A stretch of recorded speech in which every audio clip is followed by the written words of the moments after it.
এই মেয়েটি লোকটিকে কার অ্যাক্সিডেন্ট থেকে বাঁচিয়ে দেয়। লোকটি মেয়েটিকে ধন্যবাদ দেওয়ার সময় মেয়েটির গলায় একটি লকেট দেখতে পায়, যেটা দেখে লোকটি ভাবতে থাকে এইরকম একটি লকেট বসের গলায় রয়েছে, তাইলে কি বসের সাথে মেয়েটির কোনো সম্পর্ক আছে। মেয়েটি বলে স্যার সাবধানে চলাফেরা করবেন, এটা বলে সে সেখান থেকে চলে যায়। ছেলেটি অফিসের বসকে কল করে বলে ম্যাডাম আপনার গলায় যে লকেটটি আছে সেরকম একটি লকেট এক মেয়ের গলায় দেখেছি।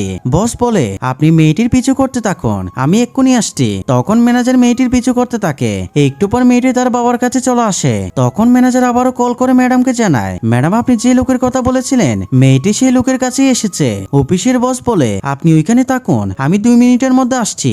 একটু পর মেয়েটি আসলে ম্যানেজার লোকটিকে দেখিয়ে দেয়। এরপর বন্ধুরা কি হয় সেটি দেখার আগে এই ছবিটিকে ভালোবাসলে ভিডিওটা একটি লাইক দিয়ে চ্যানেলটি সাবস্ক্রাইব করো। এরপর মেয়েটি লোকটির কাছে গিয়ে নিজের পরিচয় দিলে লোকটি মেয়েটিকে চিনতে পারে না। তখন মেয়েটি লোকটিকে লকেটটি দেখিয়ে বলে 5 বছর আগে আমি যখন ক্ষুধার্ত অবস্থায় রাস্তায় ঘুরছিলাম আপনি আমাকে ক্রেডিট কার্ড দিয়ে সাহায্য করেছিলেন।